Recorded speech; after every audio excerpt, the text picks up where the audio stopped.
गुरुदेव की जय, संत समाज की जय, भक्त समाज की जय, सदगुरु कबीर साहेब की जय, अपने अपने गुरु महाराज की जय।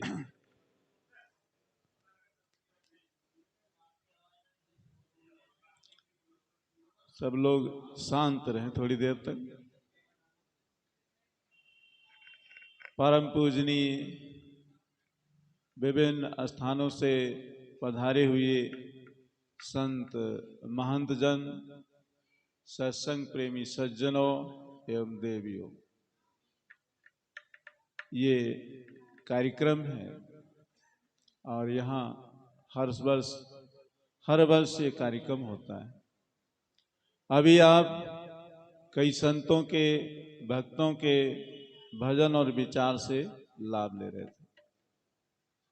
कुछ देर तक मैं आप सबके समक्ष अपने विचार रखता हूं।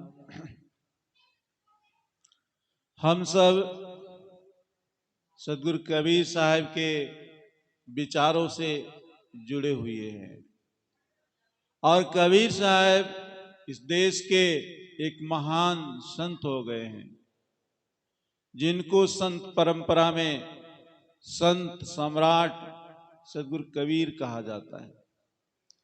और आप सब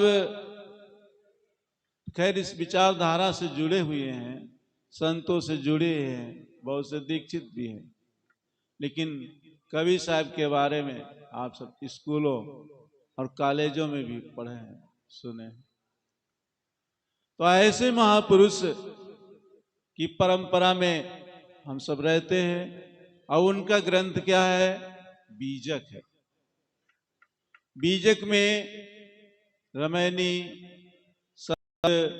आखिर इस तरह से 11 प्रकरण हैं। तो उन्हीं में से एक प्रकरण रमैनी है, जिसका एक पद मैं आपके सामने रखता हूं। कबीर साहब कहते हैं, कबहु न भयो संग और साथा, ऐसे जन गायो आछा, हुर न पहियो ऐसो थाना, साधु संगति तुम नहीं जाना। आदर हुई है नरक महबासा, निस बस्यो बार के पासा, जात सबन कहाँ देखिया, कहाँ कबीर पुकार, चेतवा हो तो चेतले, नहीं तो दिवस परत है धार। एक पद है, उसमें अगली पंक्ति में कहते हैं, कबह न भयो संग साथ। इस पंक्ति के दो अर्थ हैं। पहला भाव है, अर्थ है कि मनुष्य संग किए बिना नहीं रह सकता। मनुष्य एक सामाजिक प्राणी है और वो संग के बिना नहीं रह सकता। देखिए, साधु संत अपना घर बार छोड़ देते हैं, पहले के हो जो हम पूर्वज रहते हैं, आज के हो, फिर वो आप सबके बीच में आते हैं। जैसे कोई व्यक्ति अपना घर छोड़ के चला जाता है आश्रम में, अब आश्रम वाले फिर आप सबके बीच में आते हैं, क्योंकि हम एक दूसरे से जुड़ा हुआ है। इसलिए मनुष्य जो है प्राणियों का संग करता है, पदार्थों का संग करता है। प्राणियों का, मनुष्य एक दूसरे प्राणी से जुड़ा हुआ है।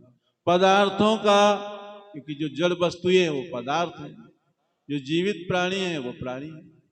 तो इसलिए कबहु न भयो संग और साथा, मनुष्य प्राणियों का, पदार्थों का संग करता है, पर ये प्राणी और पदार्थ भी उसका संग नहीं निभाते हैं, साथ नहीं देते। बचपना देखिए आया था और वो बचपना चला गया, जवानी थी, जवानी भी चली गई। हम बचपना के चेहरे को देखते हैं, जवानी को चेहरे को देखते हैं, लगता ये मेरा चेहरा है। आज जिस हम रूप को देखते हैं, ये भी 2-4 साल बाद ऐसा नहीं रहेगा। तो जो हमें ये चेहरा मिला हुआ है ये भी बदल जाएगा।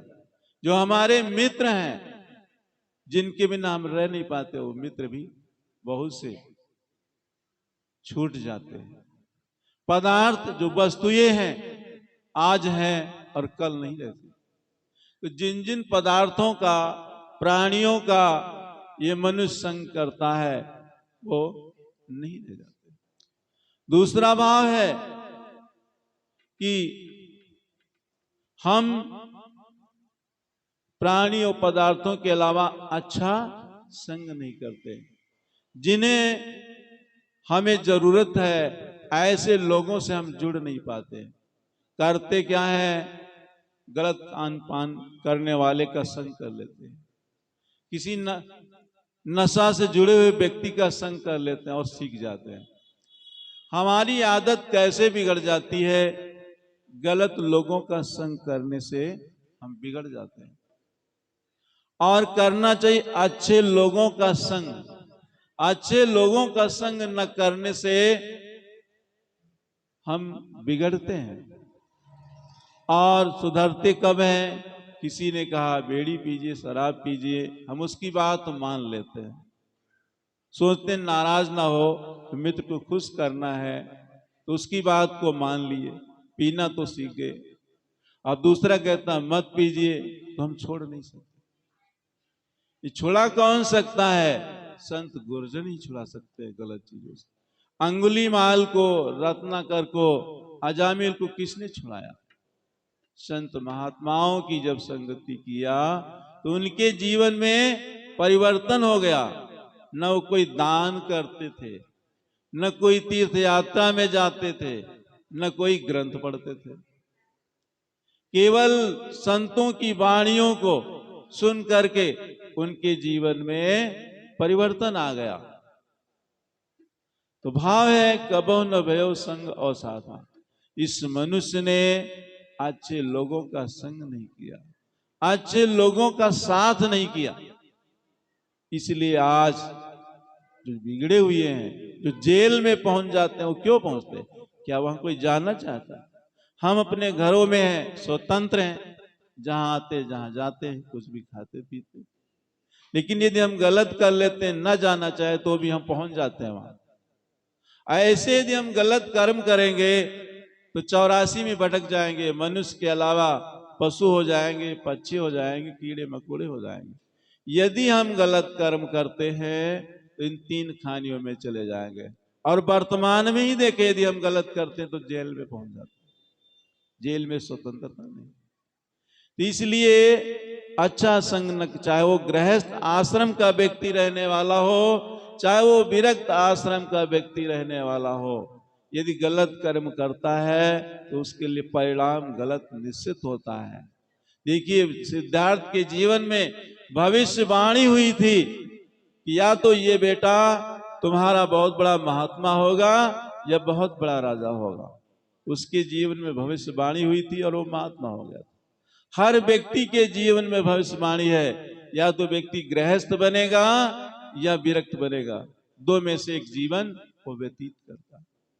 साहब कहते हैं कबहु न भयो संग और साथा, ऐसे जन्म गमायो आछा। इस तरह से ये मनुष्य जो है अपने जीवन को यूं ही बर्बाद कर देता है। हमें जीवन किस लिए मिला है? हम जीते हैं किस लिए जीते हैं? किसी ने पूछा कि यदि भोजन ना करें तो भोजन नहीं करेंगे तो हमारा जीवन नहीं होगा, क्योंकि भोजन से हमें शक्ति मिलती है। महात्मा बुद्ध तपस्या कर रहे थे और अपने शरीर को सुखा डाला था। जैसे वो घर में सारी सुख सुविधाओं से संपन्न थे, उसमें भी उनको शांति नहीं थी और वो घर से उबे हुए थे, इसलिए छोड़ दिए थे। और छोड़ने पर उस शरीर को सुखा डाला, लेकिन तब भी उनको कुछ लाभ नहीं हो सका। ये हमें जो साधन मिला है, शरीर स्वस्थ रहेगा, हर काम करेंगे और तब हम भजन भी कर सकते हैं। और इसलिए सदगुरु कबीर साहब एक ऐसे संत जिनका ज्ञान सबके लिए, नर हो या नारी, हिंदू हो या मुस्लिम, ब्राह्मण हो या शूद्र, कबीर साहब का ज्ञान सबके लिए है। बहुत से महापुरुष हैं, उनका ज्ञान सबके लिए नहीं है, किसी किसी के लिए, किसी किसी के लिए नहीं है। जैसे सूरज का प्रकाश है तो सबके लिए है, ऐसे कबीर साहब की जो विचारधारा है वो सबके लिए है। तो इसलिए ऐसे जन्म गमायो आछा, इस तरह से ये मनुष्य जो है अपने जन्म को यूं ही बिता देता है। मानव जन्म किस लिए मिला है? हम जीवन को समझे कि जीवन दो तत्वों का मिलन है। जब तक शरीर में जीव रहेगा तो जीवन रहेगा। What is life? जीवन क्या है? जब तक शरीर में जीव है तो जीवन है, और जीवन के रहते हुए अपने आप को जान ले। तो कबहु न भयो संग और साथा, ऐसे जन्म गमायो आछा। बहुर न पहियो ऐसो थाना, साधु संगति तुम नहीं पहचाना। साहब कहते हैं कि बहुर न पहियो ऐसो थाना, फिर ये स्थान नहीं मिलेगा, ये मानव शरीर नहीं मिलेगा, ये मेरठ नहीं मिलेगा, ये यहाँ का सत्संग स्थल नहीं मिलेगा। इसलिए हमें जो जीवन मिला है, बचपना चला जाता तो फिर आता नहीं, जवानी चली जाती तो फिर आती नहीं, बुढ़ापा आता है तो हम पछताते हैं। इसलिए हम ऐसा कर्म करें जो पछताए ना। देखिए, सिकंदर के बारे में लोग बहुत सुनते हैं और कहते भी हैं। जो सिकंदर था वो अपना दूसरों को मारता था, दूसरों का धन लूटता था, विश्व विजय के लिए निकला था, भारत के पश्चिमी भाग को उसने जीत लिया था, और लौटते लौटते उसकी मृत्यु होने का आभास हो गया उसको। तो उसने क्या किया? अपने शागिर्दों को बताया कि जब मेरा शरीर छूटेगा तो इन दोनों हाथों को बाहर कर दीजिएगा। और उसका शरीर छूट गया, लोगों ने उसके हाथों को बाहर कर दिया। किसी ने कहा है, इकट्ठे कर जहां के जर, कई मुल्कों के माली थे, सिकंदर जब गया दुनिया से दोनों हाथ खाली थे। तो इसलिए सिकंदर को अंतिम समय में समझ में आया, दूसरों को मारता था तो ये नहीं लगता था कि मर रहे हैं, पर अपना जब मरने लगा तो समझ में आया कि अब हम नहीं बचेंगे। तो दुनिया में कुछ ऐसे पुरुष होते हैं जो अंतिम समय में समझ में आता है, जब उनका जीवन समाप्त होने को होता है तो उनके जीवन में समझ आती है। और इसलिए हम सबको समझने की जरूरत है, जिससे हम भविष्य में पछताए ना। औरंगजेब ने अपने बेटा मुराद को पत्र लिखा था कि ये जीवन बड़ा बेशकीमती है, लेकिन हमने यूं ही बिता दिया। तो संसार में कुछ लोग बाद में समझ में आता है, जब वो काम कर लेते। दुनिया में दो प्रकार के आदमी हैं, एक तो आदमी कर्म करता है तब उसको ज्ञान उत्पन्न होता है, दूसरे को ज्ञान होता है तब वो काम करता है। जब व्यक्ति के पास में ज्ञान रहेगा तो वो काम करेगा और सफलता मिलेगी। जब ज्ञान नहीं रहेगा और काम करेगा तो उसको पछताना पड़ता है, और तब उसको ज्ञान होता है।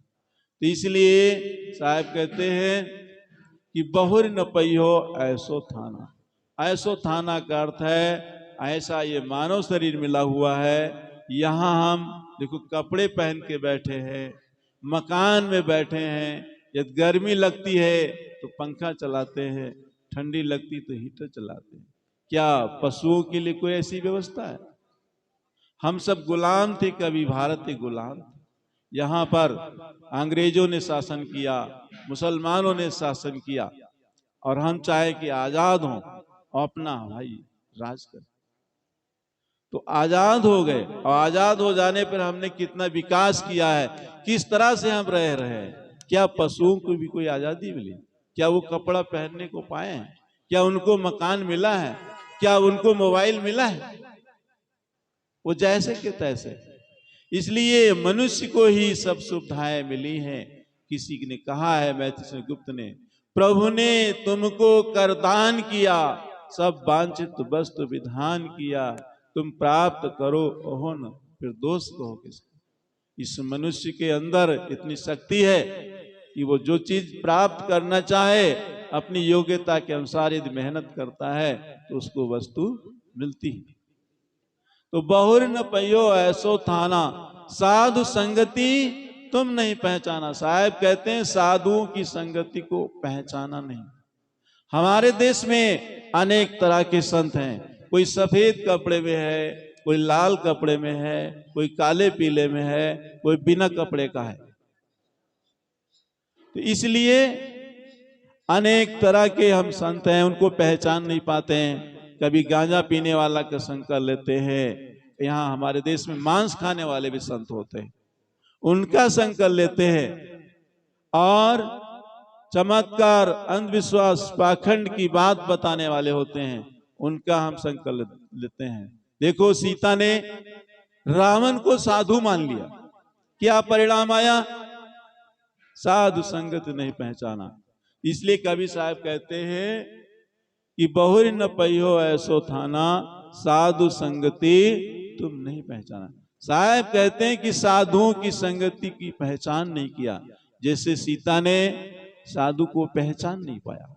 हनुमान ने साधु को पहचान लिया, इसलिए उसका समय बर्बाद नहीं हुआ, समय बच गया। तो इसलिए हमें साधु संतों को पहचानने की जरूरत है, उनके चमत्कार में, पाखंड में, अंधविश्वास में न पड़े। नहीं तो हमारा जीवन संगति करते करते बीत जाएगा और हम अपने मंजिल को नहीं पा सकते। साहब कहते कर बंदगी विवेक की, भेष धरे सब कोय, सो बंदगी बही जान दे, जहां शब्द विवेक न होए। साहब कहते कर बंदगी विवेक की, जिसके साथ साथ वेश हो, विवेक हो, आचरण हो, ऐसे संतों की सेवा करने से, उनसे जुड़ने से हमारा लाभ होगा। तो कर बंदगी विवेक की, भेष धरे सबको है। बहुत लोग भेष धर लेते हैं। सो बंदगी बहिदान दे जहां शब्द विवेक न, जहां पर शब्दों पर विवेक नहीं है, विचार नहीं है। कह देते हनुमान जी सूरज को निगल गए, तो क्या सूरज कोई रोटी जैसी चीज है? इसलिए इन चमत्कारिक बातों में पढ़ने की जरूरत नहीं है। और राजा सगर की पत्नी सुमत से 60,000 बच्चे पैदा हुए। ये सब क्या है? ये अलंकारों का प्रयोग है, रसों का प्रयोग है। हिंदी साहित्य में आप पढ़ते हैं कि रस होते हैं, अलंकार होते हैं, छंद होते हैं, और उनको क्या है हम भूल जाते हैं और मान लेते ये बातें सच है। तो इसलिए साधु संगति तुम नहीं पहचाना। दूसरा पहला अर्थ है कि साधुओं को पहचान नहीं पाया कि साधु कैसा होना चाहिए और हम किस तरह से साधुओं के पास जुड़े। दूसरा अर्थ है कि साधुओं की संगति में बैठ करके हमने आज तक अपने आप को जान नहीं पाया। साधु की संगति करते हैं, भक्त बन जाते हैं, संत बन जाते हैं, अपने कल्याण का काम नहीं कर पाते हैं। साधुओं की संगति में बैठकर अपने को पहचाना नहीं। क्या पहचाना? कि मैं अल्पज्ञ हूं और मैं कठपुतली हूं और मैं किसी का प्रतिबिंब हूं, अंश हूं। ये क्या है? अपने आप को जान नहीं पाया।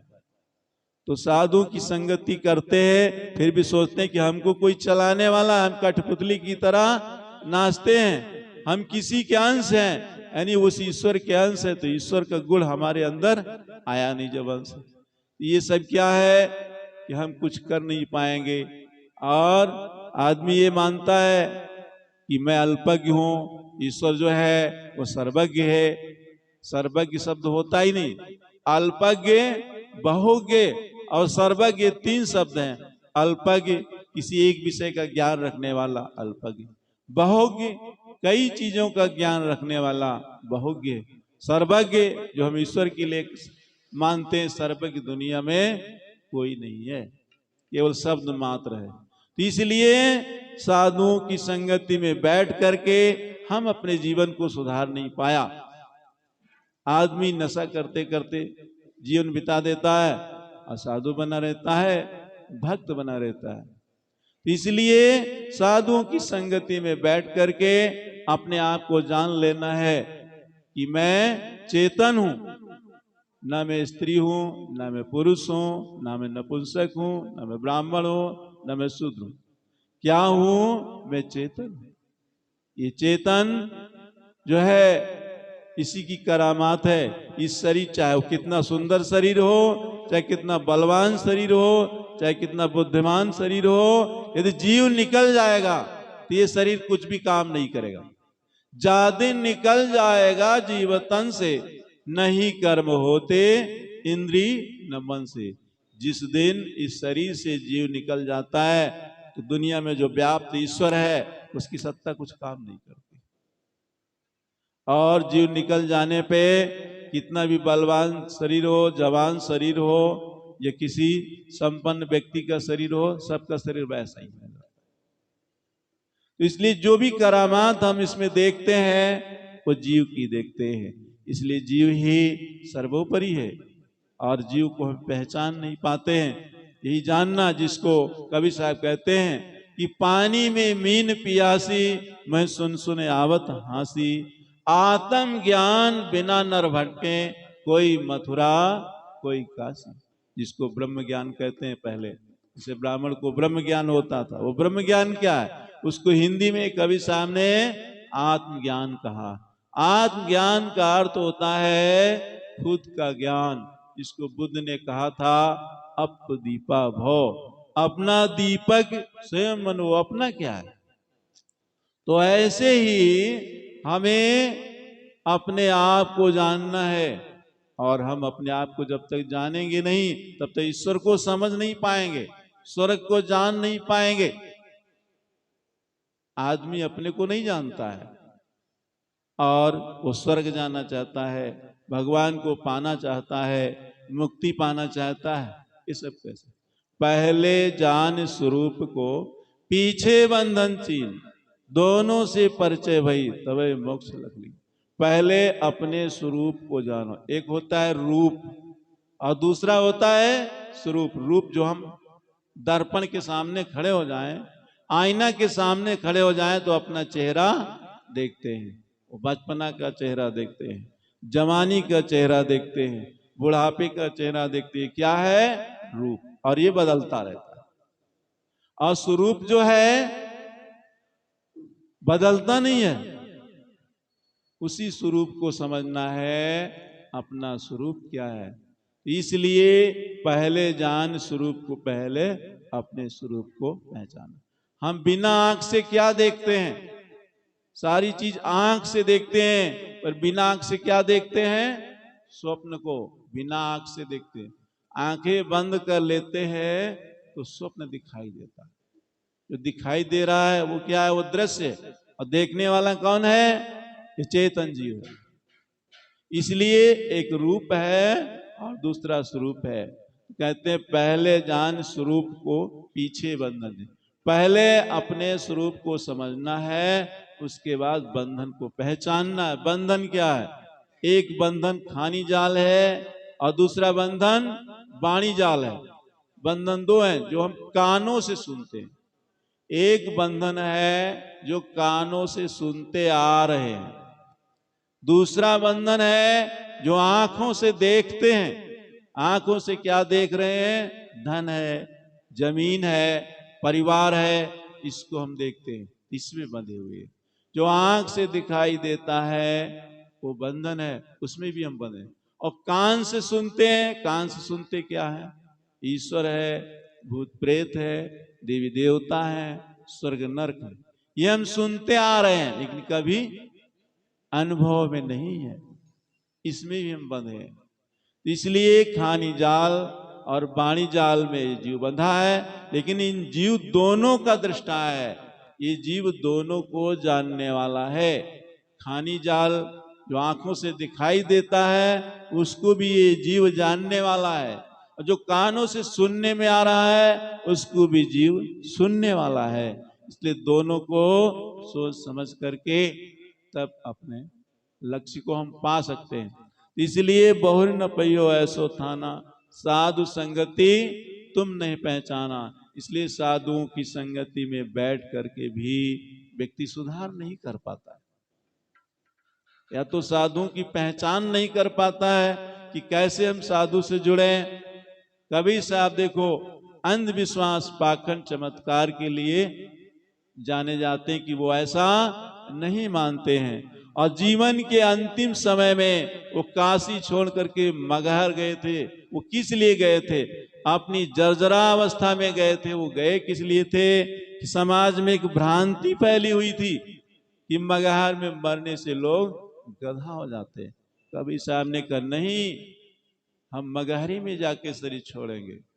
मगहर हो, काशी हो, कुसर हो, कहीं भी व्यक्ति शरीर छोड़ेगा तो कोई अंतर नहीं पड़ेगा। हमारे कर्म हमारे साथ में। देखो सरदार भगत सिंह की मौत कैसे हुई थी? फांसी से हुई थी। और सुल्ताना डाकू की मौत कैसे हुई थी? फांसी से हुई थी। दोनों की मौत फांसी से है, पर दोनों के मरने में अलग अलग तरीके से है। एक का नाम शहीदों में लिया जाता है और एक का नाम गलत चीज में लिया जाता है। तो इसलिए साधु संगत तुम नहीं पहचाना, अब तो हुई है नरक महबासा, निस दिन बसो लवार के पासा। साहब कहते हैं अब व्यक्ति का क्या होगा? नरक में वास हो। नरक ऐसा नहीं है कहीं बना है जहां आग में जलाया जाता है, जहां आरा चलाया जाता, ऐसा नरक नहीं है। ये पौराणिकों का नगर है, ये नरक है, कबीर साहब का नरक नहीं है। इसलिए कबीर साहब कहते हैं स्वर्ग नरक की शंका नहीं, कि हमारे वो स्वर्ग नरक कहीं ऐसा नहीं बना हुआ जहां ये जीव शरीर छोड़ के जाएगा वहां दुख सुख उठाएगा। नरक क्या है? ये अपना शरीर ही नरक है। और यदि आदमी अपना कल्याण का काम नहीं करता है तो फिर शरीर धारण करना होगा, और शरीर धारण करने पर क्या है? तो दुख सुख मिलता है। आज हम देखें कि हम दुख कितना पा रहे हैं, सुख कितना पा रहे हैं। इसी जीवन में मनुष्यों को आग में जल जाते, बहुत से मनुष्य आग में जल करके, पानी में डूब करके, किसी के हाथ पैर एक्सीडेंट कर जाते हैं। ये सब क्या? ये सब भी तो दुख है। तो जब आदमी शरीर धारण करेगा तभी उसको सुख मिलेगा और तभी उसको दुख मिलेगा। तो दुख क्या है? दुख ही नरक है। सुख क्या? सुख ही स्वर्ग है। इसलिए कबीर साहब की दृष्टि में कि नरक जो है वो फिर मानव 84 में भटक जाएगा, ये नरक है। इसलिए अब तो हुई है नरक महबासा, निस दिन बस्यो लबार के पास। निस दिन का अर्थ होता है दिन रात। आदमी झूठी मान्यताओं में पड़ा हुआ है और वो भ्रम में जी रहा। जैसे दुर्योधन क्या किए थे? राजस्व यज्ञ में गए थे और वहां पे जहां पानी था वहां सूखा मान लिया था, जहां दरवाजा था वहां दीवाल मान लिया था। तो क्या हुआ? वो भ्रम में जी रहे थे और ये भ्रम में उनका अपमान हो गया। ये अपमान उनको बुरा लगा।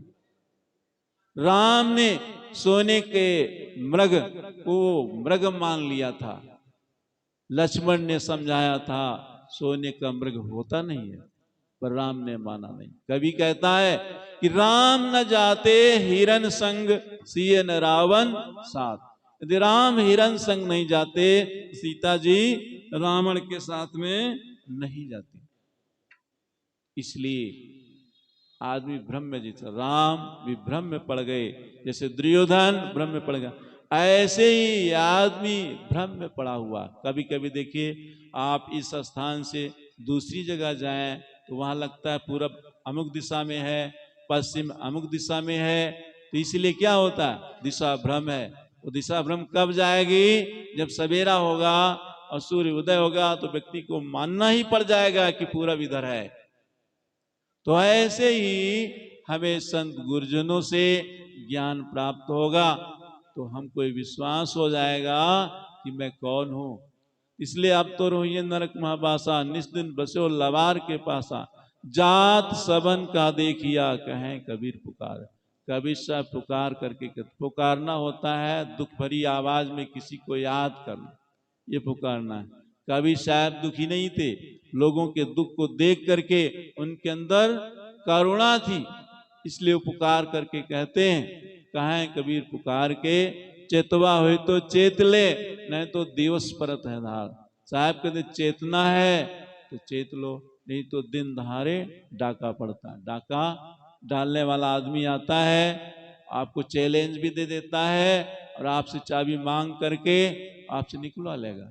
आप देखते रहोगे, कुछ नहीं कर पाओगे। तो उसी तरह से हमारे अंदर काम आ जाता है, क्रोध आ जाता है, लोभ आ जाता है, ये सब अंतःकरण में डाका डाल देते हैं। दिन दहाड़े का अर्थ है हम मानव शरीर पाए हैं, सत्संग की जगह में हैं, भजन की जगह में हैं, धार्मिक जीवन जी रहे हैं, फिर भी हमारे अंदर काम ने डाका डाल दिया, क्रोध ने डाका डाल दिया, लोभ ने डाका डाल दिया। हमारी अज्ञानता हमारे जीवन को बर्बाद कर देती है। बड़े बड़े धर्म गुरु, बड़े बड़े न्यायाधीश, जो न्याय की गद्दी पे बैठा है वो न्याय नहीं दे पाता है, जो धर्म का उपदेश करता है खुद धर्म के रास्ते पे नहीं।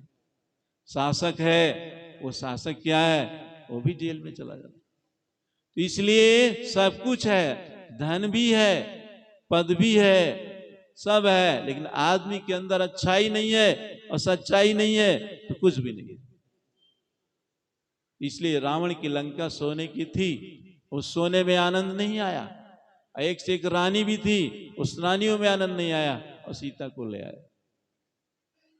तो इसलिए क्या परिणाम हुआ, तो कहा है कि कामी क्रोधी लालची इनसे भक्ति न होए, भक्ति करे कोई सूरमा जाति बण कुल खोए। कामी आदमी, क्रोधी आदमी, लोभी आदमी, वर्णाभिमानी आदमी ये भक्ति नहीं कर सकते। कामी कौन था, रावण। रावण के अंदर काम बढ़ गया, इसलिए सीता का हरण कर लिया। लोभी कौन था, दुर्योधन था, जिसने अपने भाई के हिस्से को दिया नहीं, ये लोभ था उसके अंदर, लोभी था। क्रोधी कौन था, लोग कहते परशुराम थे, नहीं, परशुराम नहीं थे, वो तो बच्चों को छोड़ देते थे और बच्चे जवान होते थे इसलिए किस बार मारते थे। इसलिए कंस क्रोधी था, जो बच्चों को भी मारता था, बच्चों पर भी रहम दया नहीं थी। इसलिए ऐसे लोग भक्ति नहीं कर सकते। तो भक्ति कौन कर सकता है, जिसके अंदर काम नहीं है, क्रोध नहीं है, लोभ नहीं है। साधना कौन कर सकता है, जिसके अंदर काम नहीं है, क्रोध नहीं है, लोभ नहीं है। ऐसे व्यक्ति ही जीवन में वो भक्ति कर सकते हैं और अपने जीवन का कल्याण कर सकते हैं। मैं पद कह रहा था, कबहु न भयो संग और साथा, ऐसे जन्म गमायो आछा, बहुर न पहियो ऐसो थाना, साधु संगत तुम नहीं पहचाना, अब तो हुई है नरक महाबासा, निस दिन बसो लवार के पासा। जात